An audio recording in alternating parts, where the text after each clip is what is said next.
Hello, Prairie Staff. It's been a few weeks since I've sent a personal message with weekly updates that go out to our families. Given the governor's announcement to close school for the remainder of the year, I thought it would be important to hop on here today and give a personal message to you.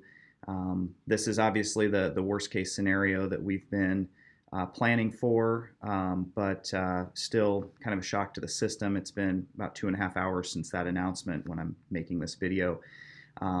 So I just wanted to hop on here and talk with you rather than send a message to you in writing.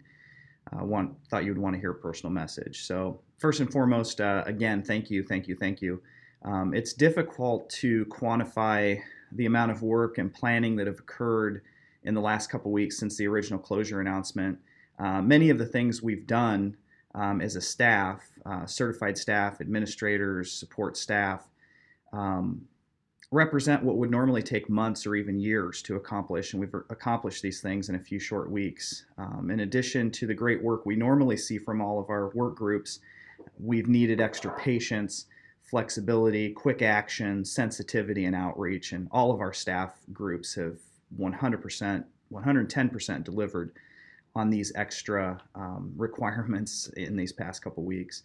I also wanted to send a message that the board is impressed with our work as a staff and has done in the past few weeks, and they have sent so many kind words to the work that you're doing, the work that our administrators are doing, the work that our support staff are doing each day to respond to this crisis. So wanted to send a message from them with their thanks as well. Just a few examples include over 40,000 meals we've served since the beginning of this crisis, and that includes the work of our kitchen staff, our transportation staff, our volunteers that come out to the meal sites. And then also just our certified staff work in contacting families on a weekly basis to check in with them and make sure that they know that even though school is out, we're still thinking about them.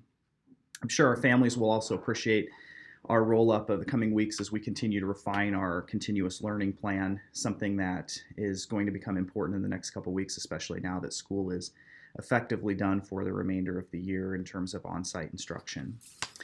I wanted to again emphasize that we are working as hard and as quickly as possible to get answers to the many questions that arise on a daily basis, especially after a press conference like today. With the announcement of the closure for the remainder of the year, we're now able to firm up some additional considerations and some contingencies that we've been developing. In today's press conference, the governor mentioned two items I wanted to focus on specifically. The first one is return to learn plans, and the other one is flexibility with the start date for next year. Since this crisis has developed, we've discussed contingencies for return to learn, but we've not really had a lot of conversations around the start dates. That was kind of a new one for us today. Again, the governor does not inform school superintendents of the content of her announcements ahead of time. She's got a lot of things she's working on, a lot of moving parts in the state, and I wouldn't expect that, but we do find out when everyone else does. In terms of the start date, there are many considerations that would go into that decision. For example, daily employee costs alone are over $200,000. Beyond technical considerations like pay for employees, employee agreements come into play, previously planned events, a host of things for our families and staff. So I'm not anticipating a decision on that very quickly. We'll start looking at that. But again, I just wanted to let you know we do not have any contingencies in the chute right now for that. Wanted to make you aware we haven't made any changes to the school calendar for next year as of this time. The board has given me maximum flexibility to continue to pay employees during this time, and the state is relying on schools to continue to pay our employees. We're also learning about funding coming from the CARES Act and how we might use those to recover expenses related to COVID-19 for our district and assist us in developing highly impactful return to learning plans.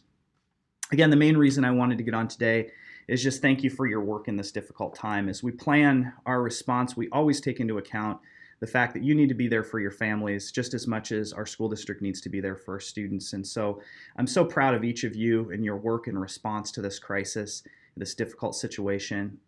Really hope this message finds you and your family well and secure. Again, thank you for all you do.